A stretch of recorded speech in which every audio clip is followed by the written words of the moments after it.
ध्यान है क्या? सही पूछें तो व्यक्तित्व की संपूर्ण स्थिरता है। ध्यान तन मन और आत्मा के बीच का सुंदर संतुलन है, मगर ये ध्यान से कैसे किया जाए? दो ही पथ ध्यान के हैं, एक पथ है पकड़ का, एक पथ है पुकार का। हम आए हैं और हमें जाना है, लेकिन आने के बाद सब परमानेंट करने लगते हैं और जाने को भूल जाते हैं। तो समस्या क्या यहीं से भी आती है? हमारा ध्यान नहीं लगता। बिल्कुल यहीं से आती है। ध्यान, एकाग्रता, ज्यादातर लोग इसको एक समझ लेते हैं। दोनों में अंतर क्या है? ध्यान को लोग दो चीजों से कंफ्यूज करते हैं, एक तो है एकाग्रता और एक है ऑटो सजेशन। एकाग्रता सही पूछें तो ध्यान की तरफ बढ़ने वाला प्रथम चरण है। कोई नया व्यक्ति है, उसको ध्यान की यात्रा शुरू करनी है, ऐसी कौन सी प्रैक्टिस इंसान करे जिससे ये प्रारंभिक चीज उसके अंदर आ जाए? पहला, अपने मन को साक्षी रूप में देखें। ध्यान को उम्र के साथ और संन्यास के साथ जोड़ दिया जाता है, ये कितना उचित है? बिल्कुल उचित नहीं है। अक्सर लोग किसी मंत्र पे, किसी आकृति पर ध्यान में उतरने की कोशिश करते हैं। क्या आलंबन लेना जरूरी है? निर्भर करता है व्यक्ति व्यक्ति पर। क्या एक गुरु होना चाहिए आपको इस मार्ग पे ले जाने के लिए? बिना गुरु के मार्गदर्शन के इस ऊहापोह से निकल पाना संभव नहीं होता। ध्यान शिव है, ध्यान कृष्ण है, ध्यान बुद्ध है, ध्यान साक्षात परमहंस है, ध्यान तपोनिष्ठ देव मूर्ति गुरुदेव से लेकर शिवत्व की साक्षात यात्रा है। ध्यान शिव है, ध्यान कृष्ण है, ध्यान बुद्ध है, ध्यान साक्षात परमहंस है, ध्यान तपोनिष्ठ देव मूर्ति गुरुदेव से लेकर शिवत्व की साक्षात यात्रा है। ध्यान तन मन और आत्मा के बीच का सुंदर संतुलन है, मगर ये ध्यान से कैसे किया जाए, इस ध्यान को सरलतम रूप में कैसे समझा जाए, इसी विषय पर सार्थक चर्चा के लिए मेरे साथ हैं डॉक्टर चिन्मय पंड्या जी। आपका पॉडकास्ट में एक बार फिर से स्वागत है। मुझे ऐसा लगता है कि सबसे पहले यही जान लेते हैं कि ध्यान है क्या? ध्यान, रमा जी, सही पूछें तो व्यक्तित्व की संपूर्ण स्थिरता है। लोग ध्यान को सोचते हैं कि हमने आंखें बंद करी और हम लोग ध्यान के अंदर उतरे, पर ऐसा है नहीं। व्यक्तित्व जो है उसका एकदम शांत होना, जैसे चित्त में क्या है, सागर की तरह से लहरें उठती हैं, गिरती हैं, और वो जो चित्त है, हमारा मन है, हमारा व्यक्तित्व है, वो पूरी तरह से ठहर जाए। हमारे जितने भी व्यक्तित्व के आयाम हैं, पहलू हैं, डायमेंशंस हैं, फेसेट्स हैं, वो सारे के सारे एकदम स्थिर होकर के अपनी अपनी जगह पर शांत हो जाए तो ध्यान घटित होता है। हमारे चित्त की स्थिरता का जो बाई प्रोडक्ट है वो ध्यान है, उसके कारण जो निकला वो ध्यान है। व्यक्तित्व जो है वो अद्भुत है, उसके अनेकों अंग हैं, अनेकों आयाम हैं, पर जिसको हमने व्यक्तित्व कहा उसको कहा कैसे? तीन चीजें मिलती हैं तो व्यक्तित्व बनता है। थॉट्स हैं, इमोशंस हैं, एक्शंस हैं, शरीर है, मन है, अंतःकरण है। इन तीनों का जो सम्मिश्रण है वो व्यक्तित्व है। दुर्भाग्य है कि तीनों के तीनों अलग अलग दिशाओं में भागते हैं। शरीर यहाँ है, मन कहीं और है, भावनाएं कहीं और है। तो हम लोग उपस्थित तो हैं, उपलब्ध नहीं है, प्रेजेंट हैं पर अवेलेबल नहीं है। इसीलिए जो हिंदी में शब्द आता है वो बहुत प्यारा आता है, विखंडित व्यक्तित्व, फ्रेगमेंटेड पर्सनैलिटी। फ्रेगमेंटेड पर्सनैलिटी का मतलब मन के अंदर का कॉन्फ्लिक्ट नहीं है, हमारे पूरे व्यक्तित्व के अंदर का कॉन्फ्लिक्ट है। तीनों अलग अलग जगह पर भागे तो व्यक्ति की ऊर्जा एक जगह पर आती नहीं है, और जब वो तीनों ही एक जगह पर हो तो हार्मनी डेवलप हो पाती है, तब उसको हार्मोनियस व्यक्तित्व कहेंगे, उसको हम लोग अखंड। मगर ये होगा कैसे? इन तीनों चीजों को हम कैसे एक उसमें ला सकते हैं? पहली चीज तो यही आवश्यक है कि व्यक्ति ये सोचे कि ध्यान को करना जरूरी क्यों। ध्यान इसलिए नहीं करने की आवश्यकता है कि उससे व्यक्ति मन पर नियंत्रण लाए। ध्यान इसलिए भी करना जरूरी नहीं है कि उससे शरीर की व्याधियां जाए। ध्यान इसलिए भी करना जरूरी नहीं है कि उससे हमें कोई अतीन्द्रिय क्षमता विकसित हो। ध्यान इसलिए भी जरूरी नहीं है कि उससे जीवन में कोई चमत्कार घटे। सही पूछे तो ध्यान ही चमत्कार है। यदि व्यक्ति अपने मन के अंदर गहरे उतरे और उसे शांति के अलावा और कुछ न मिले, एक क्षण के लिए हर व्यक्ति जो इस बात को सुन रहा है वो कल्पना करे कि हमने अपने मन को टटोला और वहाँ पर शांति के अलावा और किसी चीज़ को नहीं पाया। न प्रश्न थे, न वहाँ पर कोई जिज्ञासाएं थी, न कल्पना थी, न विचार थे, न अंदर से कोई इम्पल्स था, न कोई अर्ज थी, न वहाँ से कोई कॉन्फ्लिक्ट आया, न कन्फ्यूज़न आया, न इरिटेशन आया, न इमेजिनेशन आया। तो ऐसी स्थिति में जो व्यक्तित्व होगा कितना संगीतमय होगा, कितनी शांति उसके अंदर होगी, कितनी सुमधुरता होगी, और वो जो प्रवाह होगा वो सब जगह जाएगा। जैसे वो गीता में भगवान कहते हैं आपूर्यमाणम अचलम प्रतिष्ठम, सब जगह से नदियां आती हैं, सागर के अंदर भर जाती हैं, पर उससे सागर न ऊपर जाता है और न नीचे जाता है, जैसा था वैसा बना रहता है। वैसे ही सब ओर से सब कुछ हमारे पास आएगा, पर जो अंदर आएगा वो ठहर जाएगा। उसके अंदर उसकी चंचलता को पैदा करने का कोई उपाय नहीं होगा। अगर मान लीजिए मैंने कुछ नहीं जाना ध्यान के बारे में, कोई नया व्यक्ति है, उसको ध्यान की यात्रा शुरू करनी है, तो वो कैसे करेगा? क्योंकि ध्यान के विषय में अगर आप जितना पढ़ेंगे जानेंगे तो लोग घबरा जाते हैं कि कोई गंभीर चीज़ है करने में, ऐसा ना हो कि ध्यान में हम कहीं और पहुंच जाएं। बहुत सारे मिथ्स हैं। तो मेरा ये मानना है कि अगर कोई शुरू करना चाहता है तो उसमें वो बीज कैसे रोपित किया जाए? ऐसा कोई व्यक्ति ही नहीं जो ध्यान के अनुभव से न गुजरा हो। अच्छा। हमने नामों को गलत बना करके व्यक्ति के अंदर भ्रम को पैदा कर दिया।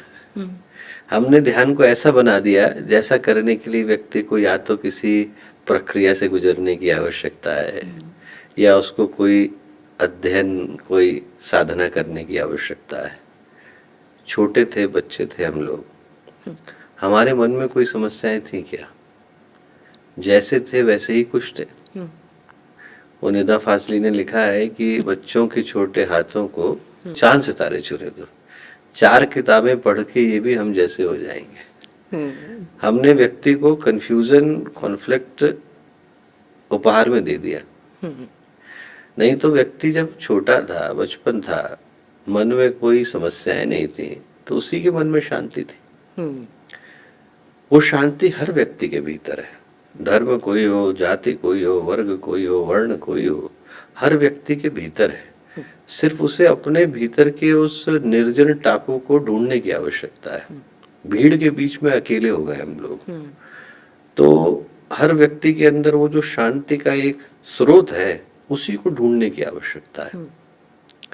और जैसे ही वो मिलता है वैसे ही व्यक्ति के जीवन में एकदम असली मुस्कुराहट घटित होती है, प्रेम आता है, करुणा आती है, मन में शांति आती है, ध्यान घटित होता है।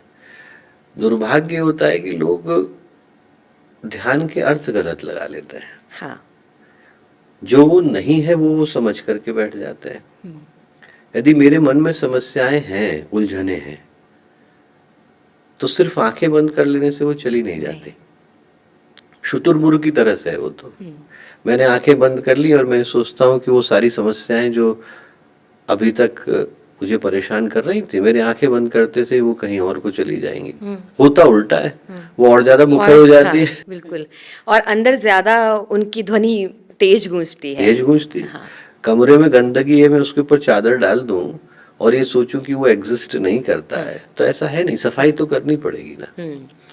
तो जो ध्यान है वो घटित होता है तब जब हम लोग चित्त को पूरी तरह से, अपने मन को, व्यक्तित्व को एकदम शांति, स्थिरता का स्रोत बना लेते हैं। शांत कैसे हो?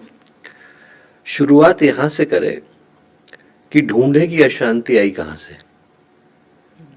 हमारे जीवन की ज्यादातर उलझने उधार की हैं। दूसरों ने पकड़ा दिए, हम लेकर के घूम रहे। सपने किसी और ने दे दिए, महत्वाकांक्षाएं किसी और ने दे दी। समाज ने हमें सिखा दिया कि तुम्हें सफल होने के लिए दूसरे का पैर काटने की जरूरत है। किसी ने कुछ बता दिया, टीवी ने कुछ सिखा दिया, मीडिया ने कुछ बता दिया।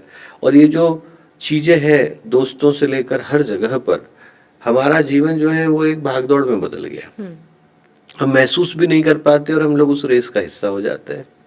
और धीरे धीरे करके, चलो बाहर की रेस है वहां तक तो ठीक है, आपको पैसा चाहिए, पद चाहिए, प्रतिष्ठा चाहिए।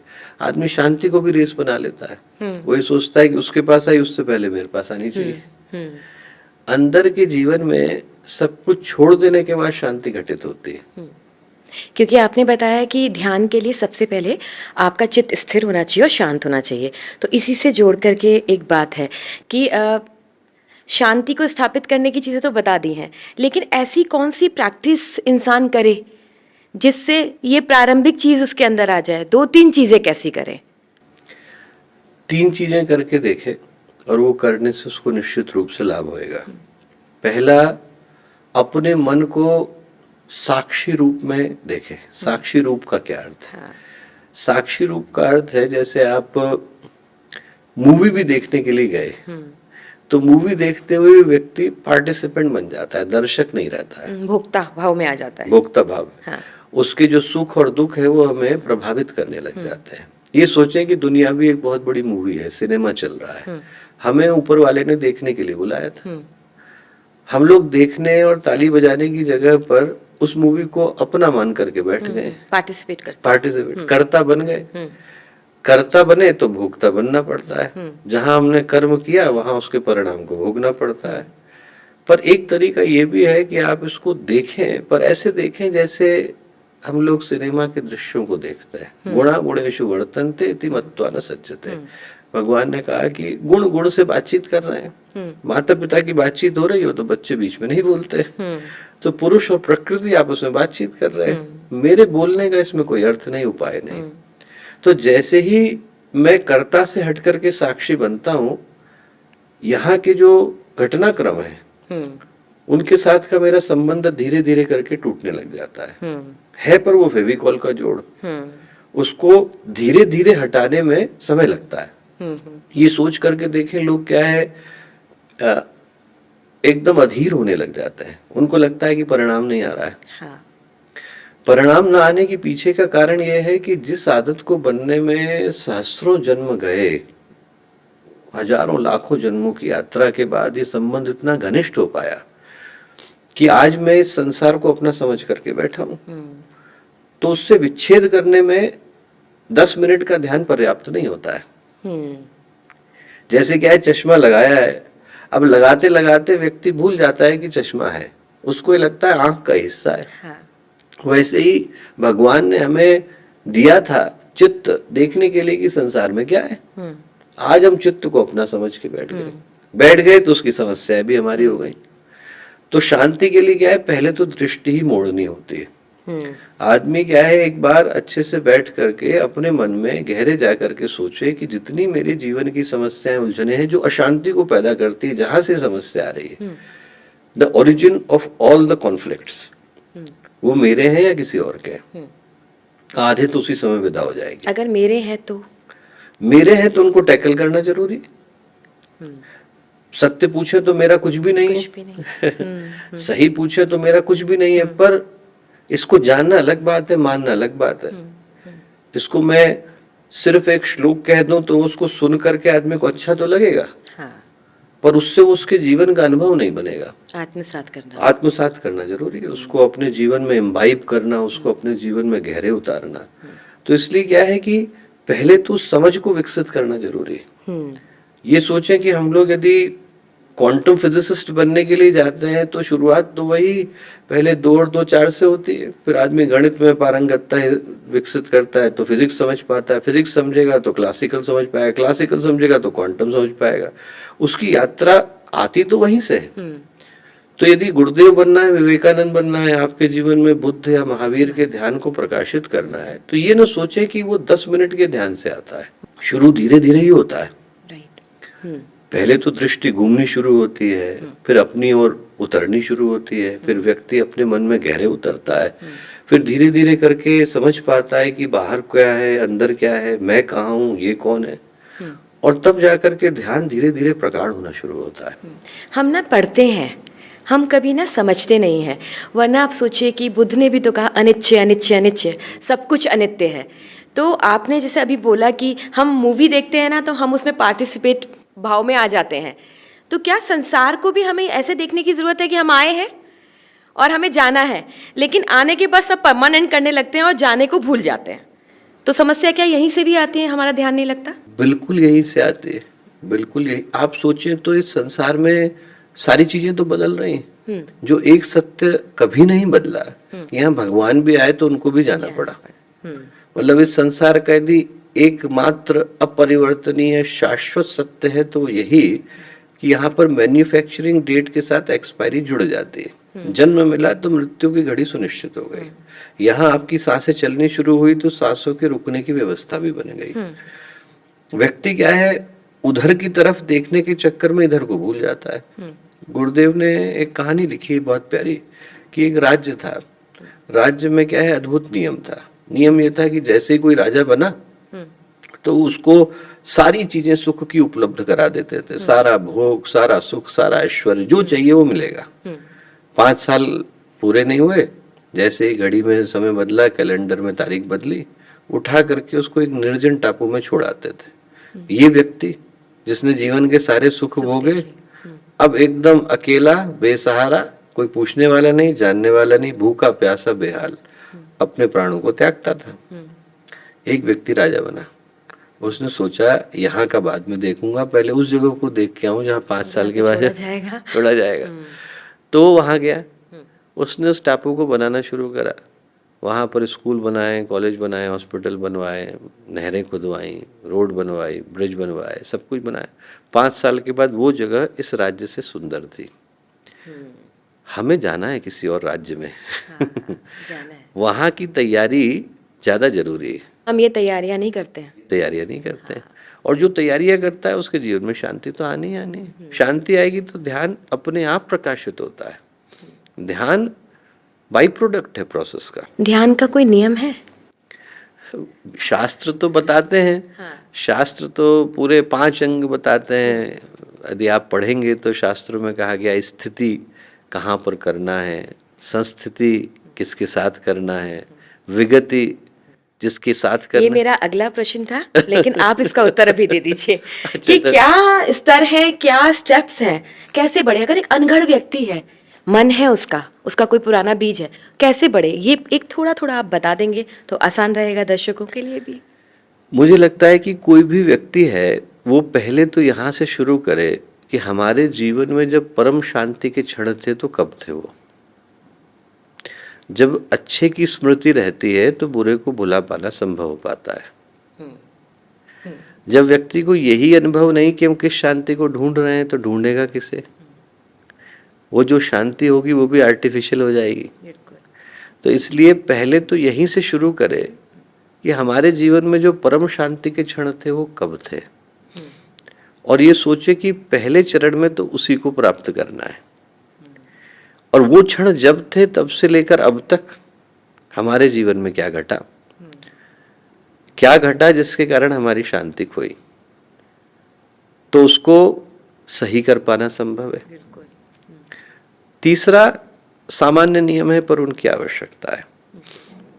ध्यान को शुरू में तो अभ्यास के रूप में ही लिया जाता है। जिस ध्यान की ओर मैं इशारा कर रहा हूं वो घटित होता है जब व्यक्ति पूरी तरह से संपूर्ण रूपेण, जिसको बोलते हैं, अपने व्यक्तित्व के अंदर एकदम शांति को अनुभव करता है। पर वैसी स्थिति में समय है, इसलिए क्या है, शुरुआत तो यहीं से करें एक अभ्यास के रूप में। और वो अभ्यास कैसे करें? अभ्यास के लिए पहले तो कुछ समय निश्चित रूप से अपने लिए निकालें, बैठना शुरू करें। आदतों का अपना लाभ है, बहुत बड़ा लाभ है। आप ड्राइविंग करते हैं, आदत से करते हैं, साइकिल चलाते हैं, आदत से चलाते हैं, तैरते हैं, आदत से तैरते हैं। एक समय के बाद तो आपको कॉन्शियस एफर्ट नहीं लगाना पड़ता। तो जब तक हमारे व्यक्तित्व को ये आदत नहीं पड़ती कि हमें एक ही स्थान पर शांत होकर के बैठना है, मन तो चंचल है। यदि मन चंचल नहीं होता तो इतनी एकाग्र चित्त वाले अर्जुन को ही भगवान से क्यों कहना होता कि चंचलम ही मना कृष्ण। जब उनके साथ घट रहा है तो हमारे साथ नहीं घट रहा, हमारे साथ भी घट रहा है। तो मन चंचल, चंचल मन को ये आदत डालनी पड़ती है कि हम भागेंगे नहीं। मानी कि अगर वो भटके तो उसे पकड़कर वापस लेकर आने की क्षमता आप में होनी चाहिए। आप 1 महीने यदि एक काम को निरंतर करते हैं और थोड़ा मन मार के ही करते हैं तो क्या होता है कि आपको आदत पड़ जाती है, आपके व्यक्तित्व को आदत पड़ जाती है कि ये 15 मिनट ये अपने लिए निकालने वाले हैं, भागेंगे नहीं। जैसे आप जिम में जाइए, तो फिजिकल ट्रेनर आपको क्या कहता है, आपसे वेट नहीं भी उठाया जा रहा है तब भी आप उठाइए। उसको बोलते हैं कि आप फेक लिफ्ट करिए। राइट। आप फेक लिफ्ट इसलिए करिए कि आपके बॉडी की जो रिपीटिशन की आदत है वो खत्म नहीं होनी चाहिए। वही मन को ट्रेन कर रहे हैं, मन को ट्रेन कर रहे हैं कि हमारे मन की जो रिपीटिशन की आदत है वो खत्म नहीं होनी चाहिए। अब उन क्षणों में करें क्या, बैठना एक काम।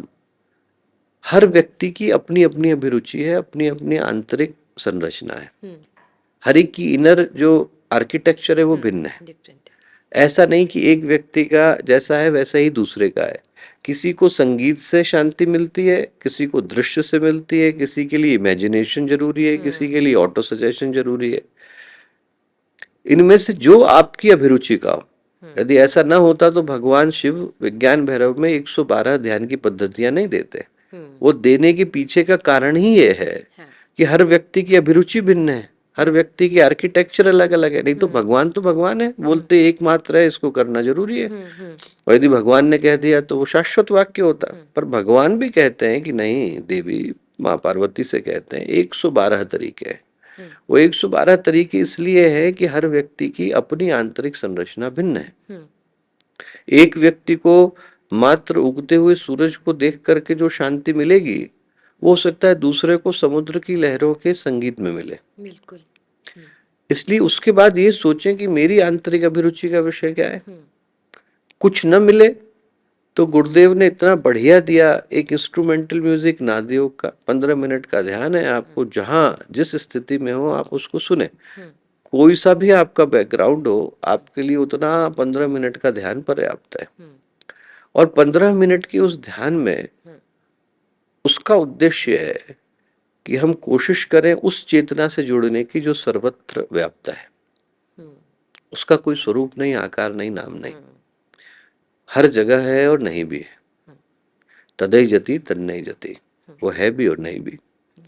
और वो जो कण कण में व्याप्त परमात्मा है, उससे इस भाव के साथ जुड़े कि मैं उसे नहीं देख पा रहा पर वो मुझे देख पा रहा है। बिल्कुल।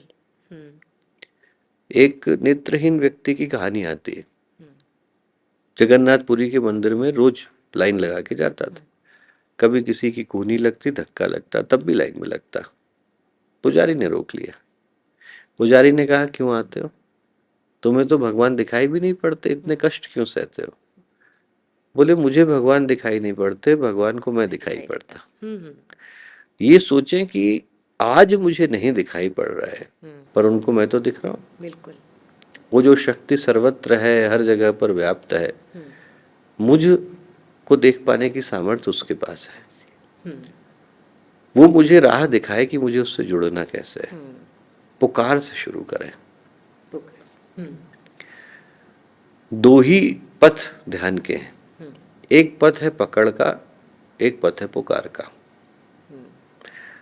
बंदर का बच्चा पकड़ लेता है तो छोड़ता नहीं, बहुत अटैचमेंट। 4-4 मंजिल से भी बंदर कूदे तो बंदर के बच्चे की पुकार जो है, मृत्यु के बाद भी वो अपने बच्चे को पकड़े रहते। इतना ज्यादा, जिसको हम अंग्रेजी में बोलेंगे क्लिंग। दूसरा पथ है पुकार का। यदि हम पकड़ नहीं पाए तो हमारी आवाज में दम हो। हाँ। या फिर आप हरिदास हो जाएं, प्रहलाद हो जाएं कि आपकी पुकार पर भगवान को आना पड़े। हाँ। मीरा बन जाए। तो ये हृदय की पुकार पर निर्भर करता है। पथ सरल है, साधारण है, अपने लिए समय निकालें। उसके बाद किसी न किसी चीज को माध्यम बनाए जिससे कि हम लोग मन की ऊहापोह से पार जा सके। हमने नाद योग किया, हमने बांसुरी की आवाज को सुना, या हमने उगते सूरज का ध्यान किया। इन सबको करने के पीछे का उद्देश्य क्या है? इनके पीछे की साइकोलॉजी ये है कि मन को आदत है कि आंखें बंद होंगी तो वो जितनी समस्याएं हैं उनकी लिस्ट लाके खड़ा कर देगा। चलती अंदर प्री प्लानिंग हो रही होती है। बिल्कुल। और उनके अंदर क्या होगा कि न केवल उलझने समस्याएं, बल्कि करना क्या है, कराना क्या है। आपके पास टू डू की लिस्ट आ जाएगी, आपके पास सारी चीजें आ जाएंगी। इन उलझनों से पार जाना है। इनके पीछे की जो आवाज है, जो है हमारे पास ही, कहीं गई नहीं है, पर उससे जुड़ना है। तो उससे जुड़ने के लिए इस पथ की आवश्यकता होती है जहाँ पर आपको या तो कोई इंस्ट्रूमेंटल म्यूजिक हो, या फिर उगते हुए सूरज का ध्यान हो, या जो आपको उचित लगे, या मंत्र हो या जप हो, जहाँ से आपके हृदय की अभिरुचि जगती हो, उस सहारे को आप पकड़े और उसको पकड़ करके गहरे उतरे। गहरे उतरे तब पुकार को पूरी सामर्थ्य के साथ जन्म दे और विश्वास माने कि ये पथ आया तो व्यक्ति के जीवन में ध्यान घटित होता है। ध्यान क्या है? प्रकाश का आगमन है, परमात्मा का जो प्रकाश है। और ये बाकी की जितनी चीजें हैं ये उस भूमि का निर्माण करती है। हम लोग हिंदी में कहते हैं मनोभूमि। वो मनोभूमि जानबूझ के कहा गया, इसलिए कहा गया क्योंकि हमारे मन की भूमि में भी हम लोग प्रकाश की खेती करते हैं। यदि मैं यहाँ पर स्टूडियो यहाँ पर एक बीज डालूंगा तो यहाँ पर वो अंकुरित नहीं होएगा, उसको मिट्टी की जरूरत है, आधार चाहिए। वैसे ही क्या है कि यदि सिर्फ व्यक्ति को आपने चिंतन दिया तो वो मन में पकड़ता नहीं है। मन में पकड़ने के लिए उसको एक गहरे संकल्प की पुकार की आवश्यकता होती है, तब वो उस विचार को पकड़ पाता है। तो जब हम लोग ये जितनी प्रक्रिया कर रहे हैं कि आप अकेले बैठे, एकांत में बैठे, उसी स्थान पर बैठे। उसी स्थान पर क्यों बैठे? क्योंकि जिस स्थान पर हम बैठते हैं वहां पर उसी तरीके के वातावरण का निर्माण करते हैं। ऊर्जा पूरा आप रामायण का उदाहरण उठा के देखिए। रामायण में बाकी की घटना घटी, पर एक घटना जो हर व्यक्ति को पता है, पर उसके पीछे का मर्म सोचिए। कैकेयी को जब क्रोध आया तो कोप भवन में गई। क्या उद्देश्य है? उद्देश्य है कि यदि आपको गुस्सा आ रहा है तो इस जगह के वातावरण को आप नष्ट मत करिए, एकांत में चले जाइए। उसके लिए अलग कमरा बनाया हुआ है, आप वहां जाइए। डिक्लेरेशन भी होगा, दूसरा उसी कमरे का वातावरण जो है खराब होएगा, बाकी घर का नहीं होएगा। और वो अपने आप में कितनी साइंटिफिक प्रोसेस थी।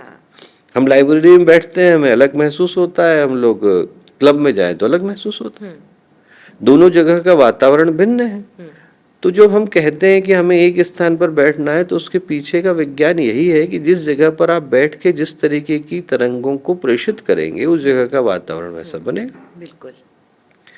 व्यक्ति को मंदिर में अलग लगता है, मरघट में अलग लगता है, हर जगह का वातावरण भिन्न है। तो आप जिस जगह पर बैठे आपने वातावरण का निर्माण किया, आपने एक सहारे को लिया और उस सहारे को लेकर के आप अपने अंदर गहरे उतरे। क्योंकि ध्यान क्या है? अंतर जगत की यात्रा है। तो जब आप अपने अंदर गहरे उतर रहे हैं और इन सारे पर्दों को भेद करके अपने असली स्वरूप को जानने का प्रयत्न कर रहे हैं तो आपको किसी सहारे को लेकर के जाना पड़ेगा। ऐसे सोचिए कि आप एकदम अंधेरे कमरे में जा रहे हैं तो आप दीवार का सहारा ले लेके जाते हैं ना, आपको थोड़ा अंदाजा लगने लगता है कि कहाँ पर क्या है, कहाँ क्या है। बस वैसे ही हम अपने अंदर उतर रहे हैं तो हमें धीरे धीरे सहारा लेकर के अंदर जाना होता है। जब अंदर गए तब पुकार को जन्म देना होता है। और जब पुकार परमात्मा के पास पहुंचती है तो सिर्फ प्रकाश को लेकर के लौटती है। आपके उत्तर में से एक बिंदु निकालती हूँ। कितना जरूरी है ध्यान में आलंबन? अक्सर लोग किसी मंत्र पे, किसी आकृति पर, किसी ध्वनि पर ध्यान में उतरने की कोशिश करते हैं। क्या आलंबन लेना जरूरी है? निर्भर करता है व्यक्ति व्यक्ति पर। जैसे आपको दो छोटे छोटे घटनाक्रम बताता हूँ। मोजार्ट ने 8 साल की उम्र में सिम्फनी लिख दी। तो क्या हुआ कि बाद में कोई उनके पास गए और उनसे बोले कि मैं सिम्फनी लिखने के लिए क्या करूं? तो मोजार्ट ने कहा किसी संगीत स्कूल में दाखिला लो, 20 साल प्रैक्टिस करो तो हो सकता है कि आप सिम्फनी लिख दो। बोले पर आपने तो 8 साल की उम्र में ही लिख दी थी। मोजार्ट बोले पर मैं किसी से पूछने नहीं गया था कि सिम्फनी कैसे लिखी जाती है, खुद ही करता रहा। किसी के जीवन में तो स्वप्रकाशित होता है। हाँ, पुराना बीज हाँ। जिसको पातंजलि बोलते हैं विदेह प्रकृति लया नाम, जो ऑलरेडी क्या है लेटरल एंट्रीज है। वो ऑलरेडी एक कक्षा पास करके आए हैं। अब कोई कंप्लेन नहीं करेगा कि ये लास्ट सेमेस्टर में पढ़ने के लिए कैसे आ गए, क्योंकि वो उससे पहले की पढ़ाई पूरी कर चुके हैं, एग्जाम पास है, उनके पास मार्कशीट है, वो सीधे वहां से एंटर कर रहे हैं। They are lateral entries. पर जो आज ही की तारीख से शुरू कर रहा है उसको निश्चित रूप से आलंबन की जरूरत होती है। ठीक है। ऐसे सोचें कि आपने कोई पौधा लगाया, तो पौधा यदि आज लगाया है तो उसको आपको खाद पानी धूप देना पड़ेगा, ध्यान रखना पड़ेगा कि उसको कोई आकर के चर न जाए। छोटे से पौधे को तो बकरी भी खा जाएगी, बिल्कुल। आपको बाड़ा भी लगाना पड़ेगा, आपको हो सकता है खपच्ची भी लगानी पड़ेगी, पौधा सीधा खड़ा रहे, वो आलंबन है उसका। पर जब वो वटवृक्ष बन जाता है तो कौन पानी देने जाता है? मतलब शुरुआती दौर के लिए आप आलंबन ले सकते हैं। हाँ, लेकिन आज के पॉडकास्ट की एक बहुत ज़रूरी बात है जो मुझे लगता है कि बहुत ज़रूरी होनी चाहिए, मिथ एंड ट्रुथ्स। मतलब हम जब मेडिटेशन की बात करते हैं तो आजकल लोगों के लिए ये स्टेटस सिंबल भी हो गया है, हम मेडिटेशन करते हैं। छोटी छोटी बातें हैं, उसमें आप मुझे ये उत्तर देंगे सही है कि गलत है और क्या है। जैसे कोई व्यक्ति मेडिटेशन ध्यान करता है, उससे लोग उम्मीद करते हैं इसे गुस्सा ना आए, ये प्रतिक्रिया ना दे, पर ऐसा तो हो नहीं सकता, उदासी नहीं हो, गुस्सा नहीं होगा। तो क्या ये ज़रूरी है कि जो व्यक्ति ध्यान करता हो उसे गुस्सा ना आता हो, उसे बुरा ना लगता हो? दो अलग अलग धाराएं हैं, इसलिए तो कोई कर नहीं रहा है कि उसको सिर्फ क्रोध के ऊपर नियंत्रण करना है। ये तो ऐसे ही है जैसे मैं स्टेट बैंक में तो पैसे डालूं और कैनरा बैंक में उसका रिटर्न लेने के लिए पहुंच जाऊं। ध्यान का उद्देश्य तो अपने मूल स्वरूप की प्राप्ति है, उसका क्रोध के आने या ना आने से बहुत ज्यादा संबंध नहीं है। इसलिए मुझे नहीं लगता कि दोनों का परस्पर कोई तुलना जो है वो संभव है या आवश्यक है। ध्यान, एकाग्रता, ज्यादातर लोग इसको एक समझ लेते हैं, दोनों में अंतर क्या है? ध्यान को लोग दो चीजों से कंफ्यूज करते हैं, एक तो है एकाग्रता और एक है ऑटो सजेशन। और एकाग्रता सही पूछें तो ध्यान की तरफ बढ़ने वाला प्रथम चरण है। जब पातंजलि ने ध्यान की व्याख्या करी है तो कहा है देश बंधस्य चित्तस्य धारणा। किसी एक विषय पर यदि मेरा चित्त मन अंतःकरण पूरी तरह से केंद्रित हो गया तो वो धारणा है। धारणा मतलब एकाग्रता। तत्र प्रत्येकता नता ध्यानम, और तब मेरी चेतना उधर की तरफ पूरी बहने लग गई, तब ध्यान घटित होता है। तो हमारे को शुरू में तो अपने मन को किसी एक विषय वस्तु पर एकाग्र करना पड़ता है। जैसे अर्जुन के लिए वो आंख महत्वपूर्ण हो गई, वैसे ही हमारे को अपनी मछली की आंख ढूंढनी पड़ती। और जब एक बार मछली की आंख मिल गई तो उसको आप कहीं पर भी जेनेरिक कर सकते हैं। क्या इसके लिए द्रोणाचार्य और कृष्ण का होना जरूरी है? मतलब मेरा क्वेश्चन यही है कि क्या एक गुरु होना चाहिए आपको इस मार्ग पे ले जाने के लिए? बिल्कुल। गुरु, देखिए कुछ व्यक्तित्व तो ऐसे होते हैं जिनको परमात्मा स्वयं ही प्रकाशित करते हैं, पर वो अपवाद है, नियम नहीं। ज्यादातर व्यक्तित्व जो इस संसार में हैं उनको बिना गुरु के मार्गदर्शन के इस ऊहापोह से निकल पाना संभव नहीं होता। कारण क्या है? भटकने के रास्ते तो करोड़ों हैं, निकलने का एक ही है। और जब तक अंतर्दृष्टि न हो, जिसके पास अंतर्दृष्टि होगी वो गुरु ढूंढेगा नहीं। तब तक क्या है, उस मार्ग को जान पाना संभव नहीं जहां से हमारे निकलने की राहें तैयार होती हैं। भगवान जो है सूर्य है, गुरु जो है खिड़की है। खिड़की कोई खोलेगा नहीं तो सूर्य का प्रकाश आएगा नहीं। तो इसलिए क्या है कि बिना गुरु के वो संभव ही नहीं हो पाता। ये भी नहीं कहूंगा कि असंभव है, पर ये कहूंगा कि दुष्कर है, कठिन। सेल्फ स्टडी के लिए डिसिप्लिन होना जरूरी होता है, नहीं तो इसलिए गुरु बहुत जरूरी है। बिल्कुल बिल्कुल। जैसे ध्यान के साथ एक चीज और होती है, ये बहुत ज्यादा है, हर दूसरे आदमी में ये समस्या है कि क्या सुबह ही ध्यान करना चाहिए या किसी भी समय हो सकता है? क्या समय कोई निश्चित होता है? इसका उत्तर जरूर सब जानना चाहते हैं, क्योंकि सुबह ध्यान, रात को कोई ध्यान पे बैठ जाए तो रात को ध्यान नहीं करते हैं, है ना, ऐसा कहा जाता है। लेकिन कुछ लोग तो सिर्फ रात को भी ध्यान करते हैं। तो इस मिथ को, इसका उत्तर इस पर निर्भर करता है कि व्यक्ति उस यात्रा में कहाँ पर खड़ा है। अच्छा। जैसे कोई आइंस्टाइन से कहे आप मैथमेटिक्स की प्रैक्टिस नहीं करते तो अब उनके लिए जरूरी नहीं रह गई। कोई तानसेन से कहे कि आप सुबह सुबह रियाज नहीं करते तब उनके लिए जरूरी नहीं है। कोई जागृत आत्मा है, गुरुदेव की तरह का व्यक्तित्व है कि आप कितने बजे और किस समय ध्यान करते हैं, तो वो इन नियमों से परे चले गए। अब उनके लिए जो नियम है वो लाभकारी नहीं है। पर हाँ, सामान्य व्यक्ति के लिए क्या है, सुबह के समय में ब्रह्म मुहूर्त में किया जाए तो उस समय का जो परिणाम है वो ज़्यादा आता है। ज़्यादा उसमें सोचने की भी आवश्यकता नहीं, व्यक्ति ये सोचे कि ध्यान न सोचे। एग्जाम की तैयारी करनी हो तो करते समय में मन में आराम से चीज़ें कब उतरती हैं? तब उतरती हैं जब मन के पास और ज़्यादा समस्या उलझने नहीं होती हैं, या तो रात की शांति हो या सुबह का प्रहर हो।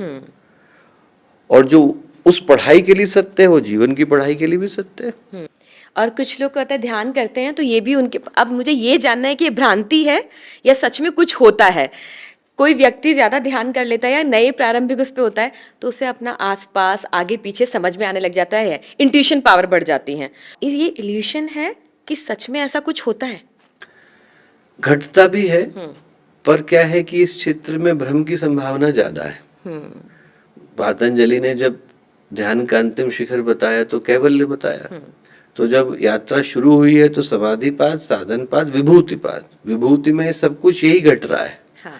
जिसमें व्यक्ति को इसी तरह की अतीन्द्रिय क्षमताएं, अति मानवीय, ये सारी की सारी ताकतें यहाँ तो दिखाई पड़ती हैं। पर पतंजलि क्या बोलते हैं, ये स्टेशन है, डेस्टिनेशन नहीं है, पड़ाव है। सिर्फ आपको यहाँ पर उतर करके पानी लेना है, खाना वगैरह खत्म हो गया तो भरवा लेना है, पर जाना आपको कहीं और है। मेरा आपसे एक बस आखिरी सवाल, वो सवाल ये है कि जब भी कोई ध्यान करता है, ज़्यादा करने लगता है, तो माता पिता या परिवार जो जागृत ज़्यादा नहीं होते वो बोलते हैं अभी कर्म करो, ध्यान मत करो। ध्यान को उम्र के साथ और संन्यास के साथ जोड़ दिया जाता है, ये कितना उचित है? बिल्कुल उचित नहीं है। संन्यास है क्या? मन बंध गया तो संसार है, मन खुल गया तो संन्यास है। जिसका मन खुल गया उसके लिए जगह जो है, समय जो है, वो किसी मूल्य के नहीं रह गए। और दूसरी बात है कि ध्यान जो है करने मात्र से कोई सन्यासी नहीं होता। ध्यान करने से उसको अपनी समझ गहरी विकसित होती है और उसकी कोई उम्र नहीं, उसकी कोई सीमा नहीं, उसका कोई स्थान नहीं। यदि ऐसा होता तो हर व्यक्ति को एक निश्चित उम्र के बाद अपने आप ही ध्यान हो गया होता। शुकदेव ने पैदा होने से मना कर दिया। तो जब उनके पिता वेदव्यास भगवान कृष्ण के पास गए तो उन्होंने कहा कह दो पैदा हो जाए। क्यों पैदा नहीं हो रहा है? बोले वो कह रहा है संसार की माया व्यापेगी। तो उन्होंने कहा कह दो पैदा हो जाए, संसार की माया नहीं व्यापेगी। शुकदेव ने कहा ऐसे नहीं, भगवान को आके कहना पड़ेगा। जब वो आकर के इस वचन को देंगे तब मैं बाहर निकलूंगा। बाहर निकले हो जब भगवान ने वचन दिया, और निकलते से ही साधना के लिए चल दिए। तो वेदव्यास पीछे पीछे गए, बोले देखो 25 वर्ष तक ब्रह्मचर्य है, फिर गृहस्थ है, फिर उसके बाद ऐसे ऐसे आपको संन्यास वानप्रस्थ करना है। बोले देखिए ऐसा है, यदि सिर्फ अविवाहित रहने से ध्यान होता, न जाने कितने रहते हैं। गृहस्थ होने से होता आपको हो गया होता, जंगल में रहने से होता रीछ वानरों को हो जाता। बोले जो ध्यान है वो तो आदमी के अंदर उतरने से होता है, उसका स्थान से कोई संबंध नहीं, उसका संबंध तो अंदर के जगत से है। बात करने के लिए, चर्चा करने के लिए, बहुत सारे सार्थक मूल मंत्र देने के लिए आपका धन्यवाद।